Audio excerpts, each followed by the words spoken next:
الحمد لله نحمده ونستعينه ونستغفره ونعوذ بالله من شرور أنفسنا ومن سيئات أعمالنا من يهده الله فلا مضل له ومن يضلل فلا هادي له وأشهد أن لا إله إلا الله وحده لا شريك له وأشهد أن محمدا عبده ورسوله يا أيها الذين آمنوا اتقوا الله حق تقاته ولا تموتن إلا وأنتم مسلمون يا أيها الناس اتقوا ربكم الذي خلقكم من نفس واحدة وخلق منها زوجها وبث منهما رجالا كثيرا ونساء واتقوا الله الذي تساءلون به والأرحام إن الله كان عليكم رقيبا يا أيها الذين آمنوا اتقوا الله وقولوا قولا سديدا يصلح لكم أعمالكم ويغفر لكم ذنوبكم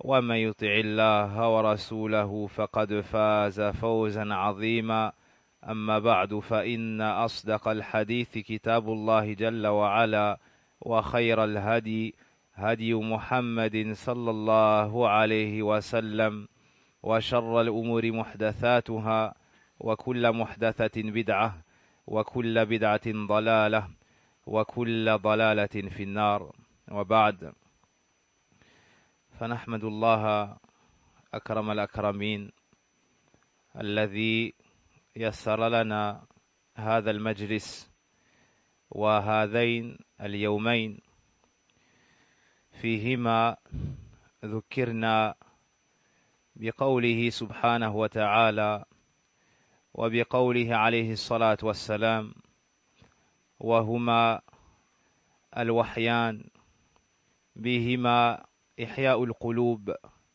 وإصلاح النفوس فنسأل الله سبحانه وتعالى أن ينفعنا بما سمعنا وأن يزيدنا علما وعملا.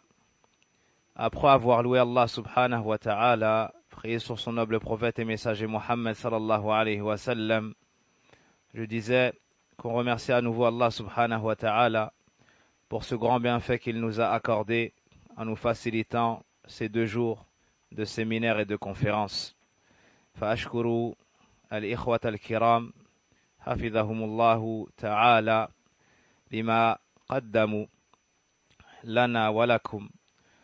Et je n'omets pas de remercier les 3 prédicateurs qui m'ont précédé pour ce qu'ils ont fait comme effort et transmis comme connaissance. Et certes, parmi les grands bienfaits d'Allah subhanahu wa ta'ala sur nos personnes, ce genre d'assises dans lesquelles on nous rappelle la parole d'Allah tabaraka wa ta'ala, ainsi que la parole du prophète sallallahu alayhi wa sallam, tout particulièrement à une époque où les gens se sont éloignés de cette base, la révélation, alors que c'est à travers celle-ci qu'il y a la vie des cœurs, c'est à travers celle-ci qu'il y a la réformation des âmes, et on demande à Allah subhanahu wa ta'ala de nous augmenter en connaissance, en réforme et en mise en pratique. وبعد فإن المرء في هذه الحياة الدنيا في دار ابتلاء وامتحان. لقد قال رب العزة والجبروت في كتابه الكريم بسم الله الرحمن الرحيم ألف لام ميم أحسب الناس أن يتركوا أن يقولوا آمنا وهم لا يفتنون ولقد فتنا الذين من قبلهم فلا يعلمن الله الذين صدقوا ولا يعلمن الكاذبين. وقال سبحانه وجعلنا بعضكم لبعض فتنة أتصبرون وكان ربك بصيرا. فالإنسان مهما حسن خلقه ومهما اجتهد في الإحسان إلى الآخرين لا يسلم من أذيتهم Dans ce bas monde, mes chers frères, nous ne sommes pas au paradis. Nous sommes sur une terre d'épreuves et de tests. Et quelle que soit la noblesse de caractère dont tu peux être doté, quels que soient les efforts que tu feras et procureras pour bien te comporter avec autrui, tu ne cesseras d'être éprouvé dans ce bas monde.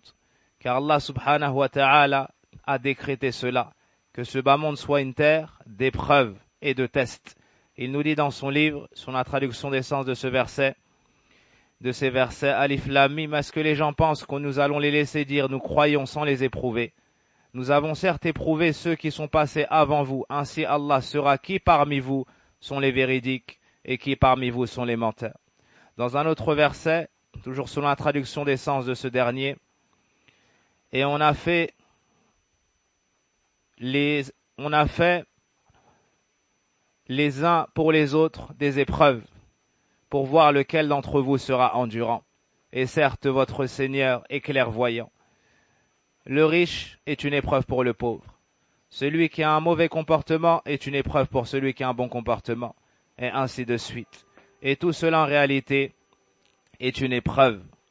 Et le meilleur des créatures d'Allah Azza wa Jal n'est autre que notre prophète Muhammad ibn Abdillah sallallahu alayhi wa sallam.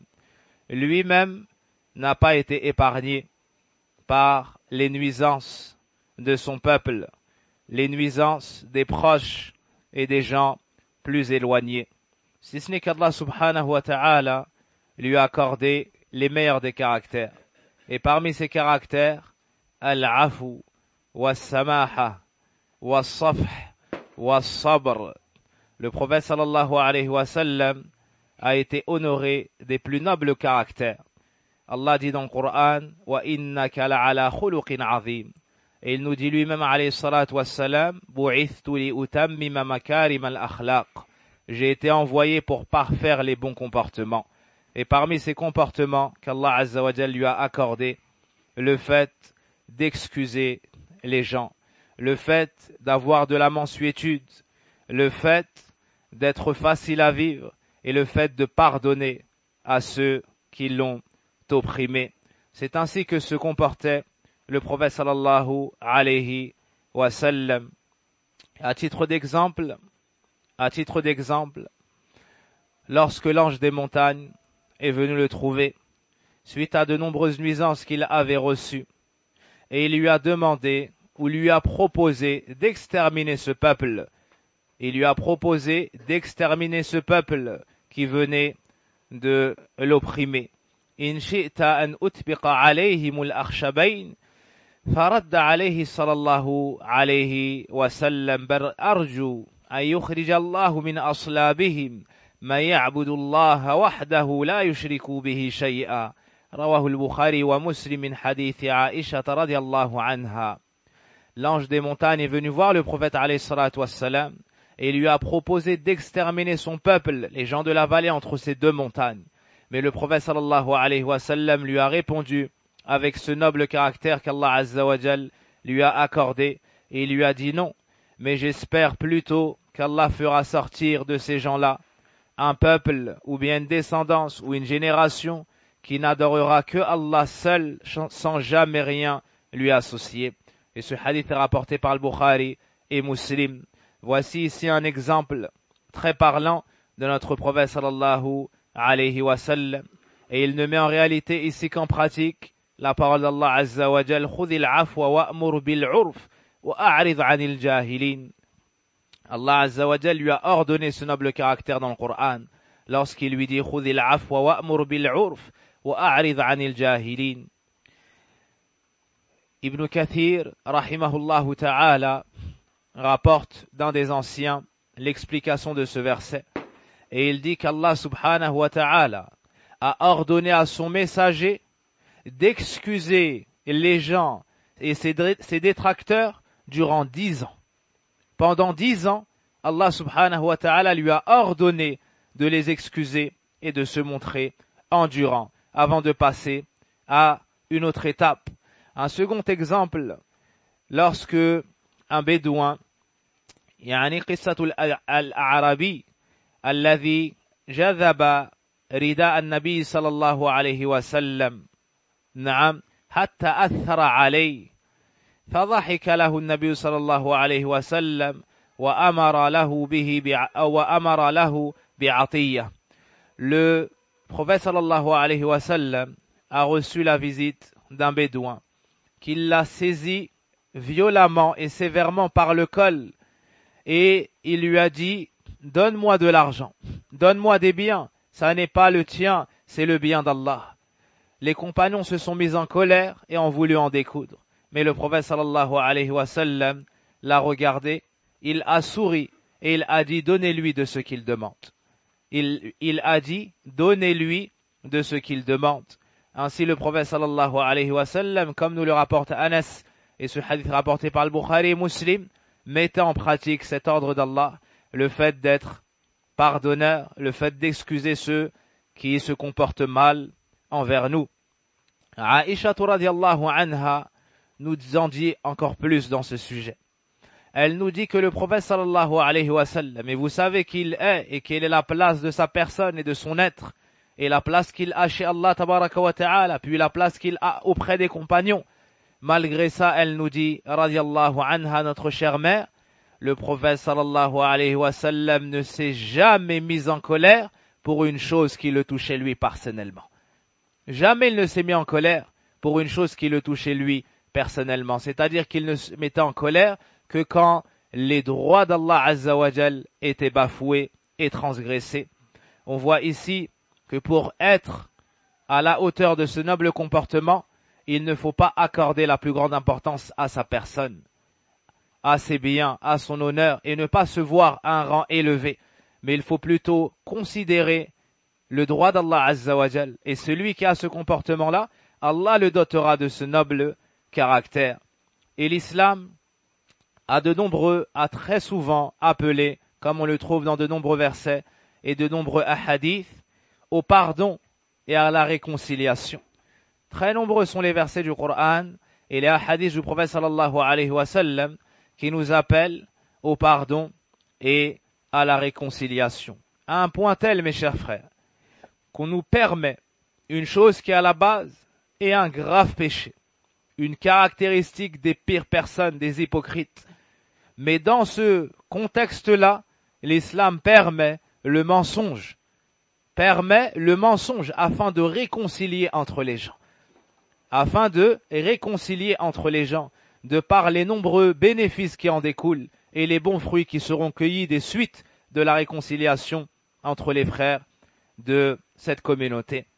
Contrairement à ce qu'on peut trouver à cette époque, des gens qui mentent pour semer la discorde entre le père et son fils, entre la mère et sa fille, entre l'homme et son épouse, entre le frère et son frère, entre la femme et sa sœur. Ils mentent afin de semer la discorde, ou entre le savant et les élèves, ou entre les gouverneurs et les gouvernés. Ils mentent afin de semer le désordre. Quant à l'islam, lui, cette religion parfaite et complète émanant d'un Seigneur savant et sage, nous ordonne, Mada, de réconcilier entre les gens. Et nous invite à excuser ceux qui nous oppriment.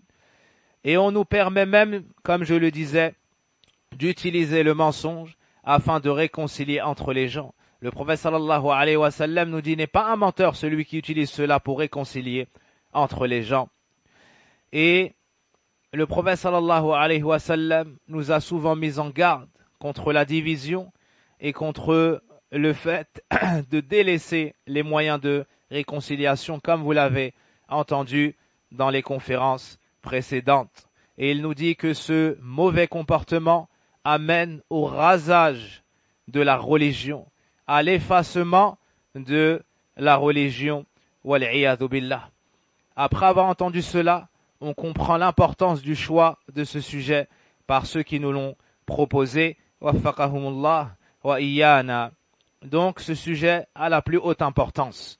Ce sujet a la plus haute importance. Et on remercie Allah Azza wa Jal, celui qui nous facilite cette assise, afin d'entendre certains textes des paroles d'Allah, parmi les paroles d'Allah subhanahu wa ta'ala, et d'autres parmi les paroles du prophète sallallahu alayhi wa sallam.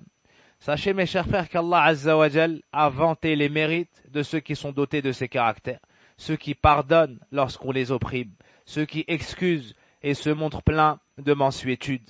Allah nous dit dans le Coran, وَالَّذِينَ يَجْتَنِبُونَ كَبَائِرَ الْإِثْمِ وَالْفَوَاحِشِ, ceux qui s'éloignent des grands péchés ainsi que des turpitudes. وَإِذَا مَا غَضِبُوا هُمْ يَغْفِرُونَ, et lorsqu'ils se mettent en colère ou lorsqu'ils ont été mis en colère, ils excusent ou ils pardonnent. Ici Allah subhanahu wa ta'ala fait les éloges de ceux qui s'éloignent des péchés, de ceux qui s'éloignent des péchés qui sont graves. Et il joint à ces éloges ceux qui, lorsqu'ils se mettent en colère, ils excusent. Le croyant ne saurait jamais se mettre en colère. Il ne pourrait atteindre ce niveau. Mais quel devrait être son comportement après avoir enduré lorsqu'il se met en colère? Un homme est venu voir le prophète alayhi salatu wassalam et lui a dit: Ya Rasulallah, awsini. Qala lahu la taghdab. Faraddada miraran qala lahu la taghdab. Un homme est venu voir le prophète alayhi salatu wassalam et lui a dit: fais-moi des recommandations. Le prophète alayhi salatu wassalam lui a dit: ne te mets pas en colère. L'homme lui a réitéré sa demande. Et le prophète sallallahu alayhi wa sallam n'est pas sorti de cette réponse. Il ne faisait que lui répéter: ne te mets pas en colère. Dans une des versions, on nous dit que cet homme a dit: j'ai médité cette recommandation et j'ai vu qu'elle renfermait tout le bien. Aw kama qala radiyallahu anhu. Donc le fait de se contenir lorsque nous sommes en colère nous vaudra, ou par cela Allah Azza wa Jal nous accordera par sa grâce et sa miséricorde ces éloges qu'on trouve dans ce verset. Dans un autre verset, Allah subhanahu wa ta'ala nous dit: وَجَزَاءُ سَيِّئَةٍ سَيِّئَةٌ مِثْلُهَا. La rétribution d'un mal reçu sera un mal équivalent. Si une personne te fait un mal, tu as plusieurs choix. Parmi ces choix-là, tu as le droit, il t'est permis, il t'est licite de lui rendre la monnaie de sa pièce, de lui rendre l'équivalent. Puis Allah Azza wa Jal nous invite à l'ihsan, à l'excellence dans ce domaine-là. Il nous dit: فَمَنْ عَفَى وَأَصْلَحَ فَأَجْرُهُ عَلَى اللَّهِ. Mais quant à celui qui excuse, Naam, sa récompense, elle sera chez Allah. Et on ne mentionne pas la récompense, de par sa grandeur. Naam. Donc, celui qui reçoit un mal, une nuisance, il lui est permis de rendre le mal par le mal, un mal semblable. Ça, c'est la permission religieuse. Mais l'islam nous appelle à l'excellence, à meilleur que cela. Lorsqu'on nous dit فَمَنْ عَفَى وَأَصْلَحَ فَأَجْرُهُ عَلَى اللَّهِ. Mais celui qui excuse ou celui qui pardonne, sa récompense, elle sera chez Allah. Innahu la yuhibbu adh-dhalimin. Et Allah n'aime pas ceux qui transgressent ou les injustes. On nous cite ici trois niveaux. Le premier niveau, c'est le niveau de la permission. On te fait un mal, tu auras un mal équivalent. Le deuxième niveau qu'on nous mentionne dans ce verset, c'est l'excellence. C'est d'excuser celui qui t'a opprimé. C'est d'excuser celui qui t'a opprimé et laisser passer ton droit, en espérant la récompense chez Allah subhanahu wa ta'ala. Le troisième niveau, c'est l'injuste, c'est l'injustice. Qu'est-ce qu'il fait? Il prend plus que son droit. Il prend plus que son droit et il transgresse. C'est pour cela qu'Ibn Taymiyyah rahimahullah ta'ala nous dit que souvent la personne commence opprimée et elle finit par être l'injuste. Lorsqu'elle veut se venger, elle finit par transgresser elle-même et dépasser les limites. Wala hawla wala quwwata illa billah. Un autre verset qui nous vante leur mérite. Wasari'u ila maghfiratin min rabbikum wa jannah wa jannatin 'arduha as-samawati wal ard u'iddat lil muttaqin. Allah subhanahu wa ta'ala nous encourage et nous invite en nous ordonnant d'accourir vers un pardon de la part de votre Seigneur et un paradis vaste ou bien large comme les cieux et la terre qui a été préparé pour les gens pieux. Allah Azza wa Jal nous cite qui sont ces gens pieux. الذين ينفقون في السراء والضراء والكاظمين الغيظ والعافين عن الناس والله يحب المحسنين. Allah Azza wa Jal nous encourage à nous empresser vers un paradis de sa part, vers un pardon de sa part. Puis il nous dit ainsi qu'un paradis vaste ou large comme les cieux et la terre qui a été préparé pour les gens pieux. C'est comme si une personne avait demandé qui sont ces gens pieux, quelle est leur description, quels sont leurs caractères. On nous dit ceux qui dépensent, ils donnent des aumônes dans l'aisance et dans la difficulté. Puis on nous dit, et c'est ce qui concerne notre sujet, وَالْكَاظِمِينَ الْغَيْظِ. Al-Kadhimin al-Ghayd, qui sont-ils? Ce sont des gens qui, lorsqu'ils reçoivent un mal, au lieu d'extérioriser leur colère et de mettre en pratique ce qu'il y a en leur intérieur, ils se contiennent, ils se retiennent. Ils se contiennent et ils se retiennent. Ils ne mettent pas en pratique ce qu'ils pourraient faire. Ils n'extériorisent pas cette grande colère due à ce qu'ils ont subi. Ça, c'est un niveau. Il a été opprimé, il a subi un mal, il se retient. Il est fortement en colère, mais il retient sa langue. de toute mauvaise parole. Il retient ses membres de toute mauvaise action. Et il retient son cœur de toute révolte. Puis Allah Azza wa Jal nous cite un niveau supérieur à celui-ci. Le niveau des gens de l'excellence. Il nous dit « Wal'afina anin nas » ceux qui pardonnent aux autres. Un homme a été opprimé. On vante les mérites, ses mérites, lorsqu'il se contient, il se retient. Wal'kadhimin al-ghayd. Mais il y a d'autres personnes qui sont au-dessus de ce niveau. Qui sont-ils? Ce sont ceux qui pardonnent. On l'a opprimé, on a parlé sur son honneur, on a levé la main sur lui, on l'a volé, on lui a fait et on lui a fait. Quel est son comportement? Du fait qu'il espère la récompense chez Allah, il croit à la rencontre d'avec Allah, il croit au jour des comptes, au paradis, à l'enfer, donc, wal'afina anin nas, il pardonne. Il excuse ceux qui l'ont opprimé. Puis Allah nous dit, sur la traduction des sens de ce verset de Surat Al-Imran, Wallahu yuhibbul muhsinin. Allah aime les bienfaisants. Lorsqu'on nous cite cela, il y a un grand encouragement. Car toi, le serviteur, nous, les serviteurs, en sachant qu'Allah Azza wa Jal aime cette caractéristique, qu'allons-nous faire?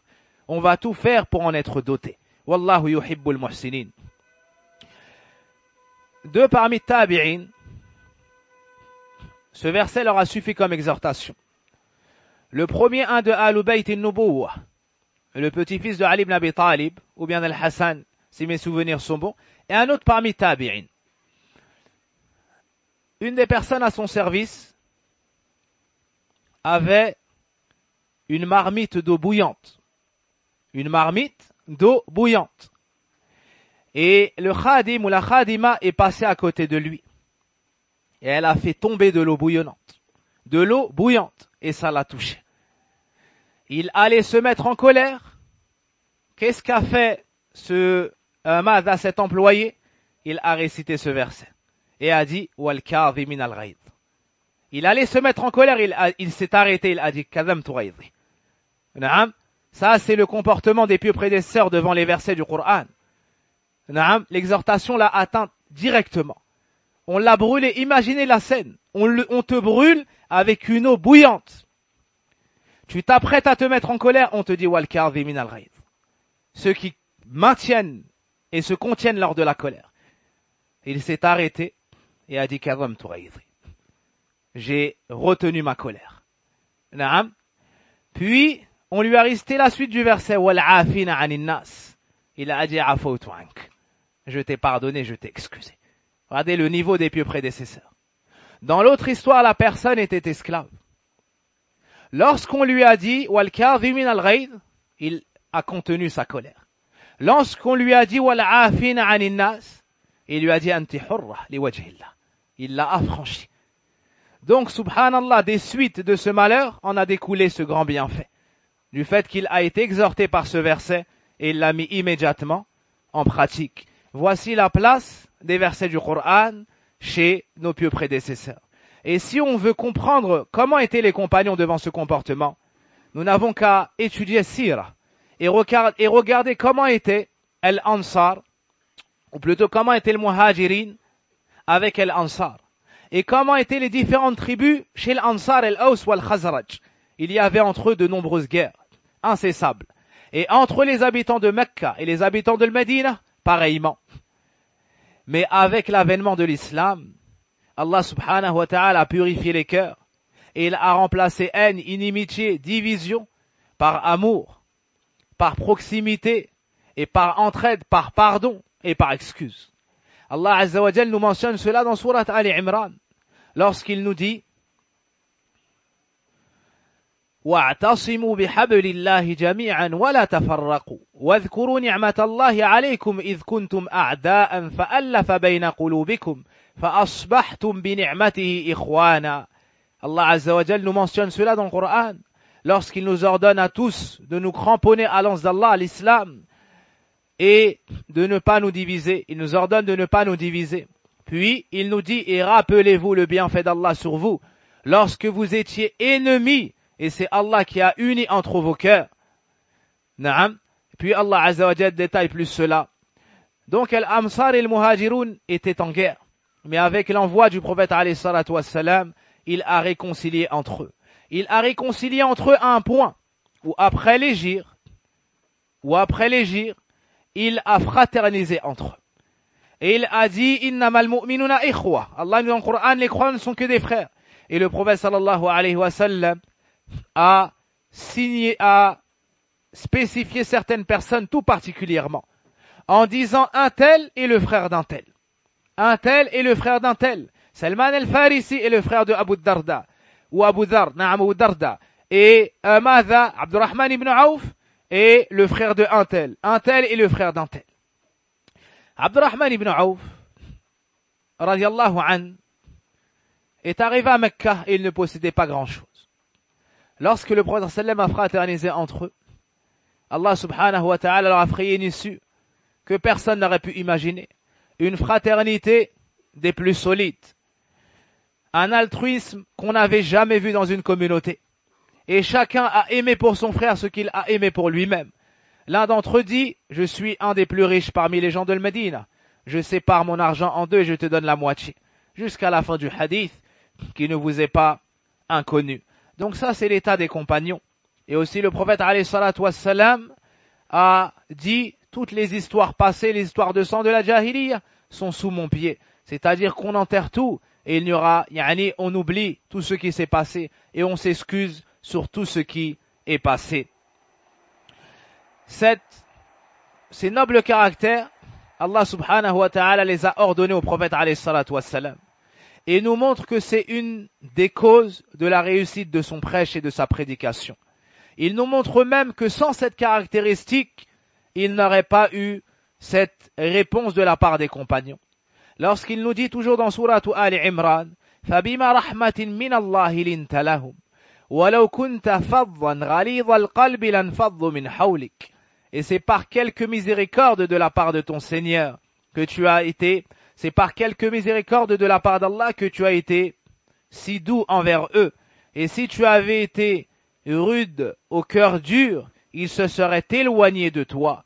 Fa'fu anhum wastaghfir lahum. Excuse-les donc et pardonne-leur, jusqu'à la fin du verset. Les meilleurs des gens sont les compagnons. Malgré ça, Allah Azza wa Jal dit au prophète sallallahu alayhi wa sallam que s'il n'avait pas, selon la traduction, s'il n'avait pas eu ces caractères et ces nobles comportements, même les compagnons, qui sont les meilleurs gens, ayant les cœurs les plus purs, ils se seraient éloignés de lui. À plus forte raison, nous, qui tentons de propager le bien. Wala hawla wala quwwata illa billah. Dans le Coran, comme on se le rappelait, très nombreux sont les versets qui nous parlent de ce sujet. Mais il y a une sourate toute particulière qui a traité ce sujet, le mérite d'excuser, de pardonner et la réconciliation. De quelle sourate s'agit-il? Dites-moi. Quelle sourate traite ce sujet du début à la fin? Naam. Quelle sourate? C'est une question facile. Naam. Sourate Yusuf, alayhi salam. Sourate Yusuf. N'est-ce pas qu'on nous cite dans Sourate Yusuf qu'au début de l'histoire, ils ont été jaloux de lui, n'est-ce pas? Au début de l'histoire, ils ont menti à leur père et ont comploté pour se saisir de Yusuf sans être sous la surveillance de son père. Au début de l'histoire, on nous mentionne qu'ils ont voulu l'assassiner. Au début de l'histoire, on nous mentionne que l'un d'entre eux leur a dit non, mais plutôt on se débarrassera de lui. On nous mentionne également qu'ils l'ont jeté dans un puits. Ça, c'est au début de l'histoire, n'est-ce pas? Plus loin, ils sont venus dans un grand temps de disette et de sécheresse, alors qu'Allah Azza wa Jalla l'avait honoré et élevé et lui avait accordé une place particulière qu'on pourrait appeler au jour d'aujourd'hui le ministre de l'Agriculture. Le ministre de l'Agriculture. Et il lui avait également accordé la science de l'interprétation des rêves. Il a eu beaucoup d'épreuves toutes ces années. Plus tard, ils sont venus envoyés par leur père Yaqub alayhi salam pour prendre des provisions et revenir. Lorsqu'ils sont venus, il l'avait déjà opprimé. Lui les a reconnus, mais eux ne l'avaient pas reconnu. Ils ont menti à son sujet. Ils ont menti à son sujet alors qu'il l'avait devant lui. Plus tard, ils sont revenus, ils ont encore trahi. en parlant mal de lui et de son frère de la même mère et de même père. Et à la fin de l'histoire, ils l'ont reconnu. Ils lui ont dit, tu es certes Youssouf. Il a dit oui. Ana Youssouf wa hada akhi. Je suis Youssouf et voici mon frère. C'est-à-dire celui aussi sur lequel ils avaient parlé. Naam, celui sur lequel ils avaient également parlé. Puis, ils ont reconnu qu'Allah Azza wa Jal l'avait élevé et l'avait préféré. Quelle fut la réaction de Youssouf suite à cela? Imaginez des frères qui ont tenté de l'assassiner. Des frères qui ont menti sur lui. Et après même de nombreuses années, ils mentent encore sur lui et l'oppriment. Puis Allah subhanahu wa ta'ala le réunit lui, ainsi que sa famille. Puis, il leur dit, la tathriba alaykum al-yawm. Yaghfirullahu lakum. Il leur dit, nul reproche pour vous aujourd'hui. Nul reproche à votre rencontre aujourd'hui. Qu'Allah vous pardonne. Qu'Allah vous pardonne. Il les a excusés après toutes ces épreuves. Et les savants ont cité une subtilité dans cette qissa. Ils ont dit que Youssouf, lorsqu'il a mentionné les bienfaits d'Allah sur lui, il a mentionné le fait qu'Allah Azza wa Jal l'a sauvé de la prison, lorsqu'il a été injustement emprisonné, suite à l'histoire avec l'épouse de l'Aziz. Et il a cité le fait qu'Allah a réuni sa famille auprès de lui. Alors que le plus grand bienfait, le fait qu'il l'ait sauvé du puits où il aurait pu mourir, n'est-ce pas? Pourquoi est-ce qu'il n'a pas mentionné cette histoire? Les savants ont dit, de la perfection du pardon qu'il leur a accordé, il n'a pas voulu leur rappeler le mal qu'il lui avait fait. Alors il a mentionné le bienfait d'être sorti de prison, le bienfait d'avoir sa famille auprès de lui réunie, mais il s'est tu sur quoi? Il s'est tu sur l'histoire du puits. Les savants disent cela fait partie de la perfection du pardon qu'il a accordé aux gens, Mada, ou à ses frères.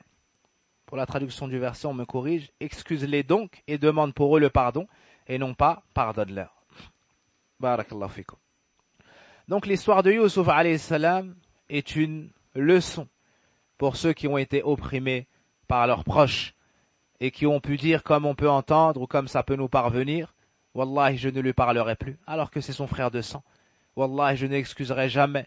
Wallahi il verra yawm al-qiyamah alors qu'il a le même sang que lui.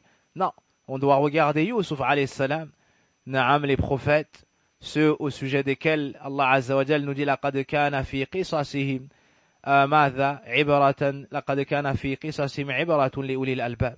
On a certes des leçons à tirer de leurs histoires. Pour qui? Pour ceux qui sont doués d'intelligence. Une autre histoire qu'on trouve également dans le Coran. Quelle est la personne qui a été atteinte dans son honneur et qui a fait entrer la grande tristesse et le grand malheur dans une famille, la famille la plus pieuse de l'islam? Quelle est cette histoire qu'on trouve dans le Coran et qui s'est conclue par un grand pardon accordé par le père de famille alors qu'il avait été touché dans son honneur, l'honneur touchant sa fille? Quelle est cette histoire, mes frères? Naam, l'histoire de Aïcha, radiyallahu anha.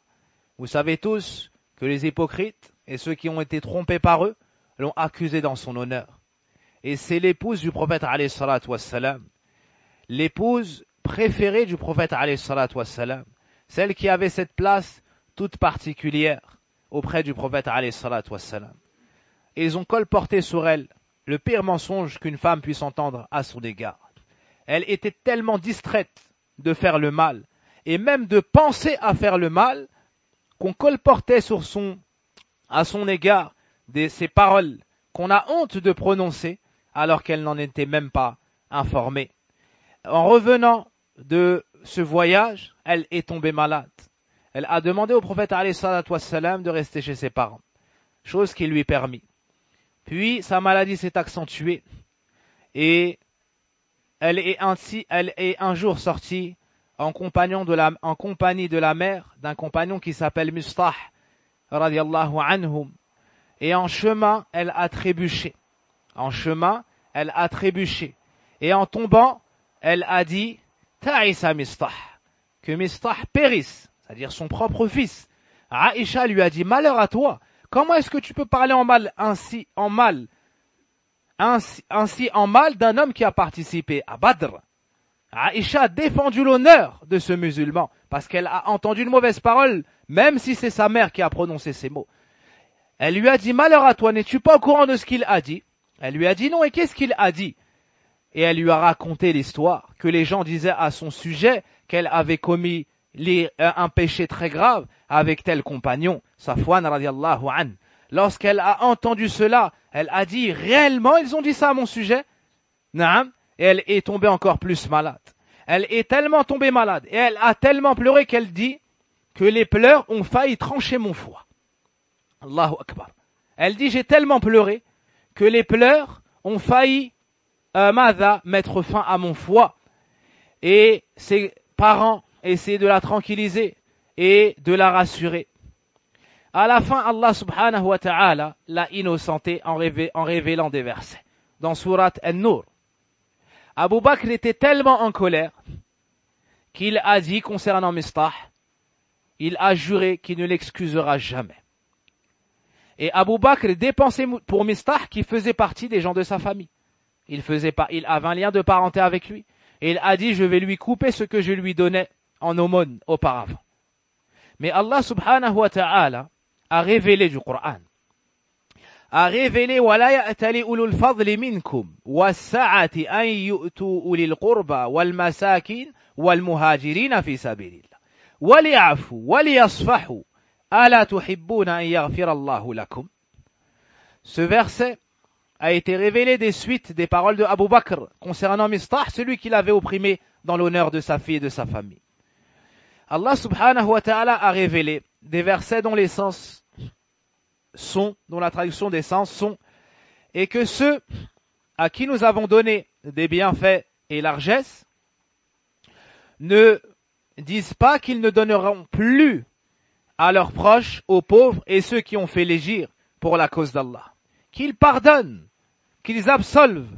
N'aimez-vous pas vous-même qu'Allah vous pardonne? N'aimez-vous pas vous-même qu'Allah vous pardonne? Lorsque Abu Bakr a entendu ces mots, lorsque Abu Bakr a entendu cette révélation, il est revenu sur ses paroles immédiatement. Et il s'est arrêté à la parole d'Allah. Et il a répondu à l'appel d'Allah comme dans le verset Ya ayyuhalladhina amanu stajibu lillahi wa lirrasuli idha da'akum lima yuhyikum.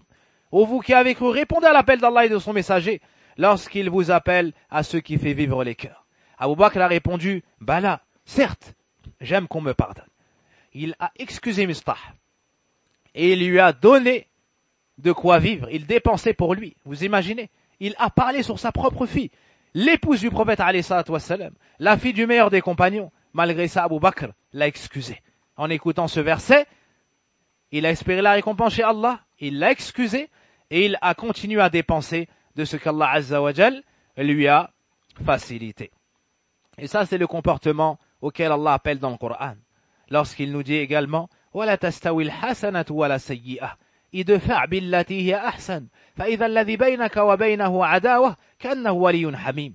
Repousse le mal par ce qu'il y a de meilleur. Et tu verras que celui avec qui il y avait de l'inimitié, de la haine, un problème, deviendra un ami chaleureux.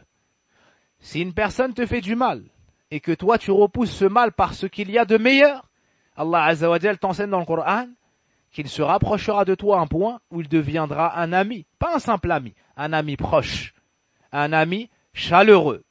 Naam, un ami proche, un ami chaleureux. Mais écoutez la suite. Est-ce que toute personne à ce niveau-là?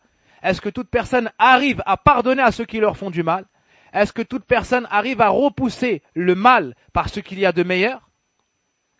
Allah nous dit dans le Coran وَمَا يُلَقَّاهَا إِلَّا الَّذِينَ صَبَرُوا وَمَا يُلَقَّاهَا إِلَّا ذُو حَظٍّ عَظِيمٍ.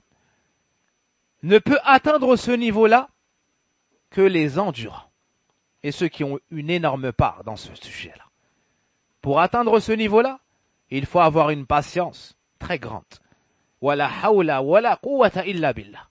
Seul Allah Azza wa Jal peut affermir son serviteur pour qu'il atteigne ce niveau. La personne te fait du mal et toi tu lui fais encore plus de bien. Elle te mentionne en mal et toi tu la mentionnes en bien. Elle coupe les liens de parenté et toi tu la visites et tu dépenses pour elle. elle tente de te faire tomber dans le trou et toi tu l'orientes vers le bien. Qui arrive à avoir ce niveau-là? Qui arrive à avoir ce niveau-là? Elle te vole et toi tu dépenses pour sa famille. Qui arrive à avoir ce niveau-là? Des gens comme l'imam Ahmed rahimahullah ta'ala. L'imam Ahmed rahimahullah ta'ala est en compagnie de ses compagnons un jour, où une nuit un homme a dormi chez lui. Et il dit, toute la nuit je le voyais en larmes, en sujoud, et il pleurait. Il adorait Allah, il pleurait, il adorait Allah, il pleurait. Je lui ai dit, ya imam, que t'arrive-t-il? Il a dit, tadakkartu jaldul mu'tasim ala dhahri.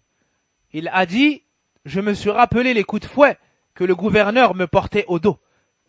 Dans l'épreuve célèbre qu'il a subie du fait qu'il est resté ferme sur la parole d'Allah en disant que le Coran c'est la parole d'Allah. Alors on le contraignait à dire que le Coran est créé, il disait non, je ne peux me permettre de dire sur le livre d'Allah que ce qu'Allah a dit sur le Coran, c'est-à-dire que c'est la parole d'Allah et elle était créée. C'est la parole d'Allah et elle n'est pas créée. Et pour cela, il a été torturé. Et plusieurs gouverneurs l'ont torturé et l'ont fouetté en public et en privé. Et même certains parmi les savants sont décédés des suites de ces tortures qu'ils ont reçues pour contredire la bonne croyance et dire sur le Coran ce qu'Allah n'a pas dit. Mais lui, l'imam Ahmed, est resté fort pour que nous parvienne cette religion d'une manière pure, d'une manière saine, et qu'on puisse adorer Allah Azza wa Jalla avec clairvoyance. Il est resté ferme à préserver le dépôt et l'engagement qu'Allah Azza wa Jalla avait pris avec les savants. L'imam Ahmed rahimahullah ta'ala, cette nuit, pourquoi est-ce qu'il était en pleurs? Parce qu'il s'est souvenu que le gouverneur l'avait fouetté pour le contraindre à dire que le Coran était créé. Et il a dit, et aujourd'hui en cours, on a étudié un verset. Quel est ce verset, mes chers frères? وَجَزَاءُ سَيِّئَةٍ سَيِّئَةٌ مِثْلُهَا. Pour chaque mal que tu as fait, tu recevras la même chose. Il a dit, je me suis rappelé que chaque coup de fouet qu'il m'a mis, il recevra la même chose. Alors je me suis prosterné et je lui ai pardonné. Subhanallah. Il a dit, je me suis prosterné وَعَفَوْتُ عَنْهُ et je lui ai pardonné. من يقدر على هذه الأخلاق الحميدة العالية يا إخواني. Qui a la capacité de pardonner comme l'imam Ahmed rahimahullah ta'ala a pardonné à ceux qui lui ont fait ça. Au jour d'aujourd'hui, tu trouves deux personnes qui se disputent pour 100 €. Et l'un dit à l'autre, Wallahi, je te pardonne pas yawm al-qiyamah. Les frères, est-ce que vous connaissez ce qui se passera yawm al-qiyamah? Est-ce que vous connaissez la description de yawm al-qiyamah? Est-ce que vous savez combien de temps ils resteront debout yawm al-qiyamah? Est-ce que vous savez dans quelle situation seraient ressuscités les gens yawm al-qiyamah? Savez-vous comment est-ce que l'enfer va être amené yawm al-qiyamah? Savez-vous comment est-ce que Allah va juger ce serviteur yawm al-qiyamah? Connaissez-vous la description du sirat yawm al-qiyamah? Savez-vous la réponse que vont faire les prophètes lorsqu'on va venir les voir pour intercéder en notre faveur yawm al-qiyamah? Et l'un d'entre eux dit, Wallah yawm al-qiyamah, je ne te pardonne pas. Abu Bakr, lorsqu'il a connu ces choses-là, il a pardonné à Mistah en espérant la récompense. L'imam Ahmed rahimahullah ta'ala, lorsqu'il a connu cette description, il a pardonné aux gouverneurs qui lui ont fait tant de mal. Naam.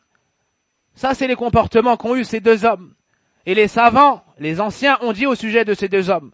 Abu Bakr radiallahu anhu et l'imam Ahmed rahimahullah,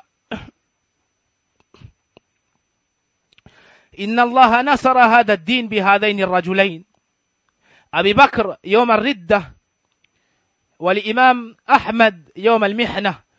Les anciens ont dit, certes Allah a secouru cette religion par deux grands hommes.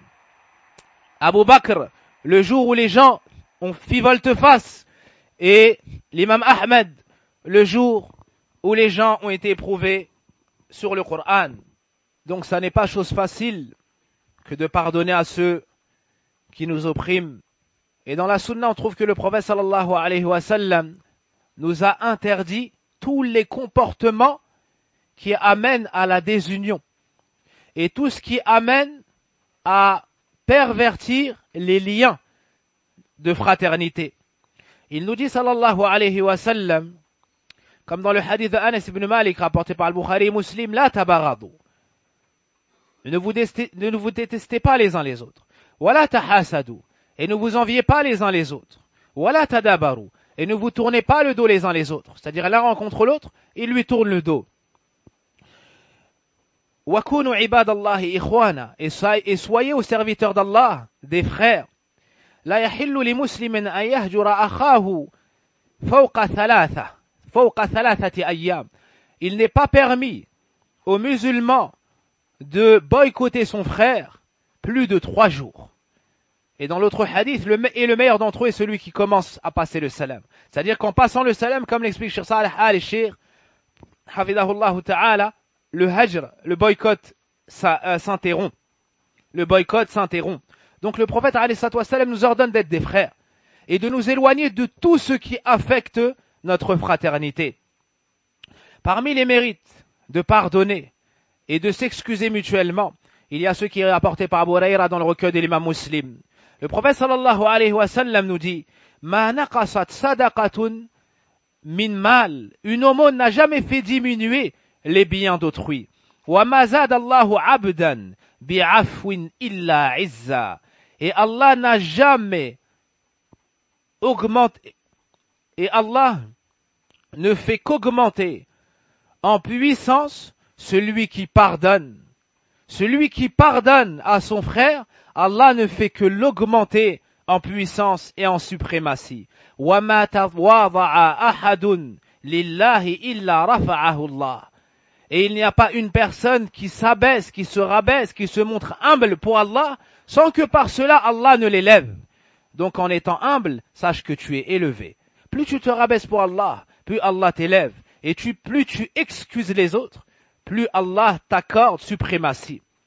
Certains savants expliquaient cela en disant, un shaitan peut venir au serviteur et lui faire penser, lui faire croire et lui mettre à l'ouaswasa en lui disant, si tu lui pardonnes, si tu l'excuses, les gens vont penser que tu es faible. Si tu l'excuses, tu es un faible. Que vont dire les gens de toi? N'est-ce pas? Un shaitan vient au serviteur et lui dit, pourquoi tu l'excuses? Les gens vont dire que tu es faible. Les gens vont te marcher sur les pieds et l'autre recommencera et l'autre après recommencera. Tu dois t'affirmer. Venge-toi et fais. Et si tu ne fais pas ça, tu seras un lâche et un faible. Le prophète alayhi salatu wassalam vient casser cette idée reçue. Et il nous éduque sur ces nobles comportements qu'on trouve en islam.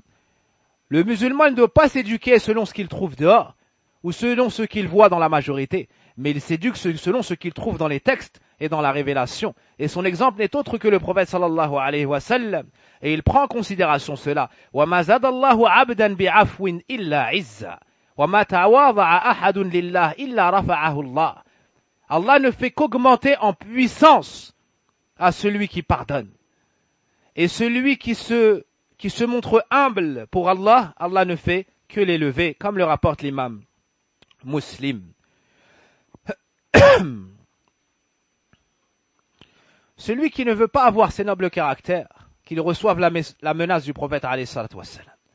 Le prophète sallallahu alayhi wa sallam nous dit tous les lundis et tous les jeudis, Allah pardonne à tout croyant qui n'associe rien à Allah. Allah pardonne à tout croyant qui n'associe rien à Allah, sauf à 2 hommes. Sauf à 2 hommes, ceux qui sont en dispute. Il dit aux anges, laissez-les ces 2-là jusqu'à ce qu'ils se réconcilient. Jusqu'à ce qu'ils se réconcilient. Donc tous les lundis et tous les jeudis, les portes du paradis, comme c'est le début du hadith, les portes du paradis sont ouvertes. Les portes du paradis sont ouvertes. تفتح أبواب الجنة يوم الاثنين ويوم الخميس. Tous les lundis et tous les jeudis. فيغفر الله لكل عبد لا يشرك بالله شيئا إلا رجلا كانت بينه وبين أخيه شحناء. Sauf ceux qui sont en dispute. Ceux qui sont en dispute. Donc, tous les lundis et les jeudis, ceux qui sont en dispute doivent savoir cela. Ils doivent savoir cela, que Allah Azza wa Jal ne leur pardonne pas suite à ce mauvais comportement. Al-afu sifatun min sifat al-bari jalla wa ala. Al-afu, le fait d'accorder le pardon, on doit savoir que c'est une des caractéristiques de notre Seigneur. Et c'est un attribut qu'il aime. C'est pour cela que Aïcha radiallahu anha dit au prophète sallallahu alayhi wa sallam, Ara'ayta in alimtu أي ليلة ليلة القدر. Ô messager d'Allah, ne vois-tu pas si j'ai connaissance de la nuit de la grande valeur ou la nuit de la destinée? Laquelle est-elle? Si j'ai cette connaissance-là, que devrais-je dire? Le prophète sallallahu alayhi wa sallam lui a dit, فقالت ما أقول فيها قال اللهم إنك عفو تحب العفو فاعف عني. Oh Allah, tu es pardonneur. Tu aimes le pardon. Pardonne-moi donc. D'entre toutes les invocations, le prophète sallallahu alayhi wa sallam l'a orienté vers cela. Al-afu, c'est le fait qu'Allah azza wa jal passe sur tes fautes. Il te pardonne et efface tes fautes. Tu ne trouves plus cela dans tes feuilles. Tu ne trouves plus cela dans tes feuilles. Allah a cet attribut et il aime voir de son serviteur ce comportement-là. Qu'il excuse les autres. Qu'il excuse na'am les autres. Aussi, le prophète sallallahu alayhi wa sallam nous montre le mérite d'avoir ce comportement. Il nous dit man kadhama ghaydan wa huwa qadiru ala an yunafidhahu da'ahu Allahu ala ru'usi al-khala'iq yawm al-qiyamah hatta yukhayyirahu Allahu min al-hur al-'ayn ma sha'a. Rahu Abu Daoud wa hasanahu al-Albani. Le prophète sallallahu alayhi wa sallam nous dit celui qui maintient et contient sa colère alors qu'il est dans la capacité d'affirmer et de mettre en pratique cela, de se venger ou d'en découdre, celui qui contient ce sentiment-là, il se retient alors qu'il est capable. Alors qu'il est capable, Allah l'invitera ou l'appellera devant l'ensemble des créatures le jour du jugement dernier à choisir parmi les femmes du paradis ce qu'il souhaite. À choisir parmi les femmes du paradis ce qu'il souhaite. On voit ici le mérite de se contenir. Le mérite de se contenir. Un jour, le prophète sallallahu alayhi wa sallam est passé près d'un groupe qui jouait à la lutte. Qui jouait à la lutte et qui se battait. Et chacun essayait de mettre au sol l'autre. Alors les compagnons ont dit, un tel ne combat pas avec un adversaire si ce n'est en le mettant au tapis. À chaque fois qu'il fait un combat, il bat son adversaire. Ils ont dit, certes, celui-ci est le plus fort. Le prophète sallallahu alayhi wa sallam a saisi cette occasion pour les éduquer. Et leur a dit, Ala adullukum ala man huwa aqwa min. Ne vais-je pas vous indiquer vous orienter vers celui qui est encore plus fort que lui? Qalu bala ya Rasulallah. Ils ont dit, certes, au messager d'Allah. Faqala sallallahu alayhi wa sallam, rajulun. ظلمه رجل فكظم غيظه فغلبه وغلب صاحبه وغلب شيطان صاحبه. Le prophète sallallahu alayhi wa sallam a dit plus fort que cet homme qui bat tout le monde dans la lutte, un homme qui a été opprimé. Un homme qui a été opprimé. Par la suite, il a contenu sa colère. En faisant cela, il a battu son adversaire, celui qui lui a fait du mal. Il a battu son shaitan, et il a battu le shaitan de son adversaire. Il a battu tout le monde. Comment? En contenant sa colère. Au lieu de faire une fitna, il s'est retenu. Ainsi, il a battu le shaitan qui a voulu cette fitna-là. Et il a battu celui qui l'a opprimé. Et il a battu son shaitan qui l'a poussé à faire cela. Ce hadith est rapporté, ou ce hadith a été authentiqué par l'imam, ou rendu bon par l'imam al-Albani rahimahullah ta'ala. Celui qui excuse ses frères, Allah l'excusera. Le prophète sallallahu alayhi wa sallam nous dit, comme le rapporte Imam Ahmed, Ismah yusmah lak. Excuse et tu seras excusé. Et Allah nous dit dans le Coran, Hal jazaa'ul ihsan illa al-ihsan. Est-ce que la rétribution de la bienfaisance est autre chose si ce n'est la bienfaisance? Donc comme tu feras, il te sera fait. Si tu excuses et pardonnes, on t'excusera et on te pardonnera, comme nous le dit ici le prophète alayhi salatu wassalam. Et Moussa alayhi salam, comme le rapporte Abu Huraira selon Ibn Hibban et l'imam Albani, nous dit que ce hadith est Hassan. Moussa alayhi salam a demandé à son Seigneur 6 caractéristiques, 6 atouts. Et parmi les 6, Ayyu ibadika a'az, lequel de tes serviteurs est le plus fort, le plus puissant?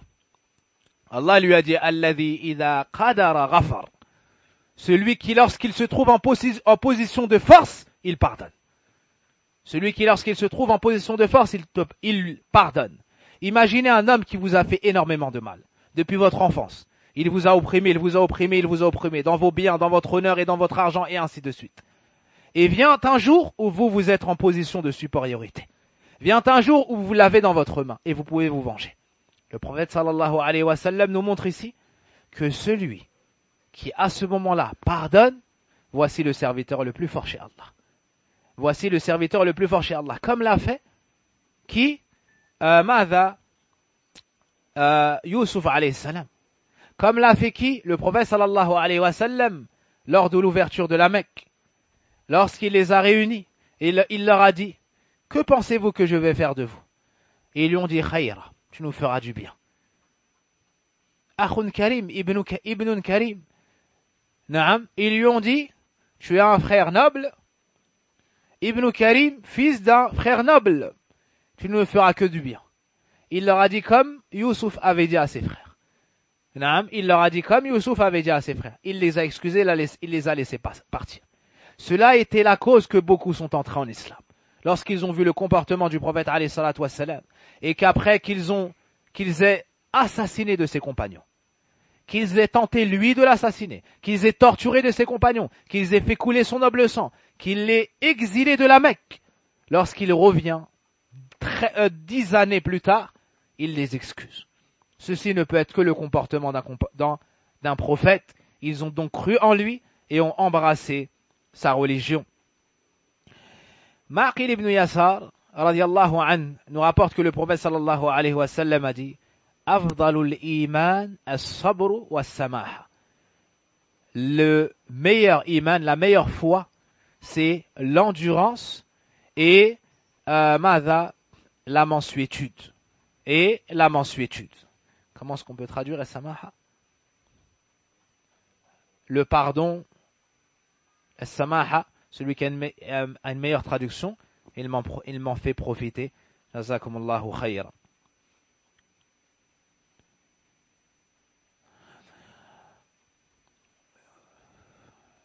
Jarir ibn Abdillah al-Bajali, radiallahu anhu, nous dit que le prophète sallam a dit, Man la yarham la yurham.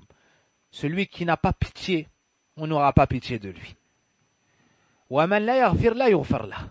Et celui qui ne pardonne pas, on ne le pardonnera pas. Rapporté par l'imam Ahmed, et l'imam Albani nous dit qu'il est authentique. Abdurrahman ibn Auf, radiallahu anhu, nous dit que le prophète sallam a dit qu'il n'y a pas un serviteur qui pardonne à celui qui l'a opprimé sans qu'Allah lui accorde et lui ajoute le jour de la résurrection puissance et suprématie. Il y a certains textes qu'on voulait se rappeler, mais c'est l'heure de la prière.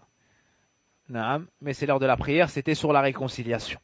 Et à ce sujet, le grand savant, الشيخ ربيع ابن هادي المدخلي حفظه الله تعالى وأطال الله عمره على الإسلام والسنة, a écrit à ce sujet, et je voulais vous faire part du résumé de ces paroles qui sont tirées du Coran et de la Sunna et de certaines personnes parmi les pieux prédécesseurs, mais je vous invite à la lire, et probablement qu'elle a été traduite en français. Wallahu a'lam, wa sallallahu wa barik ala nabiyyina Muhammadin wa ala alihi wa sahbihi ajma'in. Après avoir remercié Allah subhanahu wa ta'ala, je me permets de remercier en mon nom et en votre nom les responsables de la mosquée, ceux qui ont organisé et ceux qui nous ont conviés à cette noble action, afin de nous rappeler ce noble sujet, le pardon en islam, l'union et le fait de ne pas se diviser. Wa sallallahu wa barik ala nabiyyina Muhammadin wa ala alihi wa sahbihi ajma'in. Rabbana atina fid dunya hasanah wa fil akhirati hasanah wa qina adhaban nar. Allahumma inna nas'aluka al-huda wat-tuqa wal-afafa wal-ghina يا حي يا قيوم برحمتك نستغيث أصلح شأننا كله ولا تكلنا إلى أنفسنا طرفة عين. ربنا اغفر لنا ذنوبنا وكفر عنا سيئاتنا وتوفنا مع الأبرار. اللهم أصلح ذات بيننا، اللهم أصلح ذات بيننا، اللهم أصلح ذات بيننا، واعف عنا إنك عفو كريم تحب العفو يا رب العالمين. سبحانك اللهم وبحمدك أشهد أن لا إله إلا أنت أستغفرك وأتوب إليك والحمد لله رب العالمين.